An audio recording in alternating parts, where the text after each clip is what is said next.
Лайка, он крылья, как здесь я не могу. Прилетела через призыв. И что еще у вас?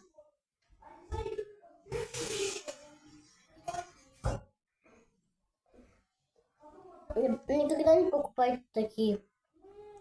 Никогда. Не делайте вот так вот.